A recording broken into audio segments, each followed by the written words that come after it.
ఈ కారంతో కనుక ఈ చికెన్ కూరని చేశారంటే చాలా బాగుంటుంది, చాలా అద్భుతంగా వస్తుంది. అదేంటో చూసేయండి, పూర్తి వీడియో చూస్తే మీకే అర్థమవుతుంది. నచ్చితే ఒక లైక్ చేయండి, మన ఛానల్ని సపోర్ట్ చేయండి. Hello friends, welcome back to my channel Rani cooking Telugu. ఎలా ఉన్నారండి? అందరు బాగున్నారా? నేనైతే చాలా చాలా బాగున్నాను. మీరు కూడా బాగుండాలి మనస్ఫూర్తి కోరుకుంటున్నా. ఈరోజు వీడియో వచ్చేసి మనకి ములక్కాళ్ళు చికెను కూర అండి, పులుసు. కొంచెం గ్రేవీతో కొంచెం పులుసుగా చాలా బాగుంటుంది, మీకు అందరికీ నచ్చుతుంది. ఆంధ్ర స్పెషల్ అనమాట ఈ కూర అనేది. ఇప్పుడు ముందుగా అయితే కళాయి పెట్టేసుకొని మసాలా దినుసులు అన్నీ వేసుకొని ఒక 4 ఉల్లిపాయలు కట్ చేసుకుని సన్నగా, అలాగే పచ్చిమిర్చి కూడా కట్ చేసుకోవాలి. ఇలా వేసుకొని వేపుకోవాలన్నమాట. దీనికి ఒక కారం ఉందండి, కారం స్పెషల్ కారం అనమాట. అది అయితే నేను వీడియోలో చూపించేస్తాను.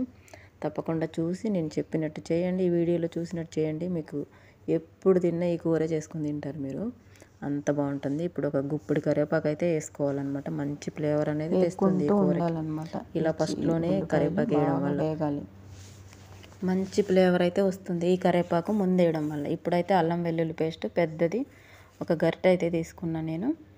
మంచిగా మెత్తగా పట్టేసి మిక్సీ పట్టి ఇలా వేసుకున్నా. ఫ్రెష్గా చేసేయండి, చాలా బాగుంటుంది. మంచి సువాసనతో ఉంటుంది అనమాట. అల్లం వెల్లుల్లి పేస్ట్ అప్పటికప్పుడు చేయడం వల్ల చాలా మంచి వాసన వస్తుంది, కూరకే మంచి టేస్ట్ని తెస్తుంది అనమాట. అప్పటికప్పుడు చేయాలి అల్లం వెల్లుల్లి పేస్ట్ అనేది. ఇప్పుడైతే ఇదే కారం అండి నేను చెప్పింది. ధనియాలు, జీలకర్ర, గుప్పిడి ఎండుమిర్చి వేసి బాగా వేపుకొని దీన్ని మిక్సీ కొట్టుకొని ఈ పొడి కనుక మనం కూరలో వాడామంటే చాలా బాగుంటుంది. ఉల్లిపాయలు మనకి వేగడానికి దగ్గరికి వచ్చింది. ఇలా సన్నమింట పెట్టి వేపుతూ ఉండాలి, లేదంటే మాడిపోతాయి, మనకి మనం అనుకున్నట్టుగా రావు గోల్డెన్ కలర్లోకి. అందుకనేసి పదే పదే చెప్తున్నా, మంచిగా సిమ్లో పెట్టి వేపండి, లేదంటే మాడిపోతాయి. ఈ కలర్ అయితే రావాలి మనకి, గోల్డెన్ కలర్ అనమాట. ఇప్పుడు ఉప్పు, కారం, ఉప్పు, పసుపు, నిమ్మరసం పట్టించిన చికెన్ అయితే ఇందులో వేసేసుకుందాం. ఇది కేజీ చికెన్ అండి. నేను ముందుగానే గంట పైనే పట్టించి పెట్టేశాను. పసుపు, నిమ్మకాయ రసం, ఉప్పు అనేది ఇలా పట్టి పెట్టడం వల్ల ముక్క అనేది జ్యూసీగా వస్తుంది అనమాట. ఇప్పుడు కొబ్బరి కూడా వేసుకోవాలి ఈ పొడిలో. ఈ కారంలో ఎండు కొబ్బరి ఉంటుంది కదా మనకి బయట దొరికేది, అదైతే నేను వేసేస్తున్నా. వేసి మెత్తగా మిక్సీ పట్టుకొని పక్కన పెట్టుకోవాలి. ఇప్పుడైతే చికెన్లోంచి మనకి వాటర్ వచ్చింది చూడండి. ఈ వాటర్తో మనకి చికెన్ అనేది ఉడికిపోతుంది అనమాట. అల్లం వెల్లుల్లి పేస్ట్ అంతా వేసాం కదా, మసాలా మంచి ఫ్లేవర్తో అద్దరిపోతుంది అంత స్మెల్. ఇప్పుడు మనం కారం రెడీ చేసి పెట్టుకున్నాం కదా, ఆ కారం అయితే వేసేసుకోవాలి. చికెన్ బాగా ఉడకాలన్నమాట. మనకి చికెన్ అనేది ఆవిరి మీద మంచిగా ఉడికిపోవాలి, అప్పుడు మంచి టేస్ట్ వస్తుంది చూడండి. ఇప్పుడు అది చికెన్ బాగా ఉడికింది. కారం వేసుకున్నాక బాగా మగ్గించుకోవాలి. 2 నిమిషాలు అట్లా కారం అంతా పట్టేలాగా చికెన్కి బాగా కలుపుకోవాలన్నమాట. నేను ఒక చేత్తో పోను, ఒక చేత్తో ఇలా కలపడం కదా కుదరడం లేదు. ఇప్పుడైతే పసుపు వేసుకోవాలి. ముందుగా మనం పసుపు వేసి పెట్టుకున్నాము, దానికి ఇప్పుడు సరిపడినంత వేసుకోవాలి. ఉప్పు కూడా వేసుకోవాలి. ఉప్పు కూడా నేను లైట్గా వేసాను, నాకు సరిపోయినంత నేను వేసుకున్నా, మీరు చూసుకొని వేసుకోండి. ఇప్పుడైతే 2 టమాటాలు పేస్ట్ చేసి వేసుకోవాలన్నమాట.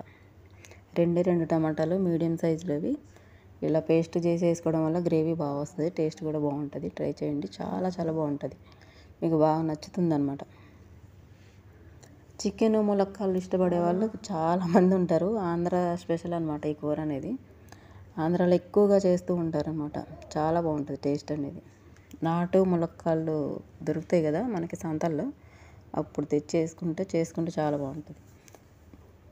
ఇప్పుడు ములక్కాళ్ళు 2 కట్ చేసి చక్కగా పొడిగి ఇలా ముక్కలు కట్ చేసి పైన పొట్టంతా తీసి, కొత్తిమీర, ఒక 2 పచ్చిమిర్చి, ములక్కాళ్ళు కలిపి వేసుకొని ఉడికించుకోవాలన్నమాట. ఈ మసాలా అంతా ములక్కాళ్ళకి పట్టి ఆవిరి మీద సన్న మంట మీద ఉడకాలి. చూడండి, మనకి ములక్కాళ్ళు మగ్గిపోయినాయి కదా, ఒకసారి కలబెట్టుకోవాలి. మనకు అడుగంటే ముందు వాటర్ పోసుకోవాలన్నమాట. ములక్కాళ్ళు అనేటివి ఈ కారం, ఉప్పు, మసాలా అంతా పట్టాలి. అప్పటిదాకా మనం నూనెలో మగ్గించుకోవాలి, నీళ్ళు వేసేయకుండా. ఇప్పుడు మనకి పులుసు ఎంత కావాలో అన్ని నీళ్ళు వేసుకొని బాగా ఉడికించుకోవాలి. ఈ ములక్కాళ్ళు బాగా ఉడికేదాకా ఉడికించండి. ఇలా కూర లాస్ట్కి వచ్చే టయానికి ములక్కాళ్ళు వేయండి. ముందుగా వేసారంటే మీకు అసలు ములక్కాళ్ళు చేతికే దొరకవు అనమాట, అది పరిస్థితి. ఇప్పుడు ఇలా వేస్తే మంచిగా మసాలా పట్టి ములక్కాళ్ళు మంచిగా ఉడుకుతాయి. ట్రై చేయండి. పులుసు అయితే మనకు మరుగుతుంది కదా, ఇప్పుడు ఇంకో 2 పచ్చిమిర్చి, కొత్తిమీర, కరివేపాకు బాగా సన్నగా తరిగి వేసుకున్నామంటే ఫ్లేవర్ అద్దరిపోతుంది, చాలా బాగుంటుందండి. నిజంగా చాలా అంటే చాలా బాగుంటుంది, ట్రై చేయండి. అలా 10 నిమిషాలు రెస్ట్ ఇస్తే మనకి కూర అనేది ఇలా ఉడికిపోయింది. చూసారా, గ్రేవీ చిక్కబడింది కదా కొంచెం. మనకి ఇలా సరిపోతుంది అనుకుంటే ఇలా తింపేసుకోవచ్చు, లేదంటే ఇంకా 10 నిమిషాలు ఉడికించుకోవచ్చు. ములక్కాళ్ళు ఉడికిపోయినాయి, ముక్క కూడా మంచిగా ఉడికిపోయిందనమాట. అసలు ముట్టుకుంటే ముక్క రాలిపోయేలా ఉంది, మాంసము ఎముక సెపరేట్ అయిపోయేలా. ఇది మామూలు కూరే, చికెను బాయిలర్ కూర ఏదో అంటారు కదా అదనమాట. కానీ నాటుకోడి పులుసులా వచ్చింది, అంత బాగుందనమాట. ఇలా చేయండి, చాలా బాగుంటుంది. ఈ కారం వేయడం వల్ల స్పెషల్గా చాలా చాలా బాగుంటుంది. నచ్చితే ఒక లైక్ చేయండి, మన ఛానల్ సబ్స్క్రైబ్ చేసుకోండి. వీడియోకి అయితే సపోర్ట్ చేయండి, పూర్తి వీడియో చూడండి, కామెంట్ కూడా చేయండి.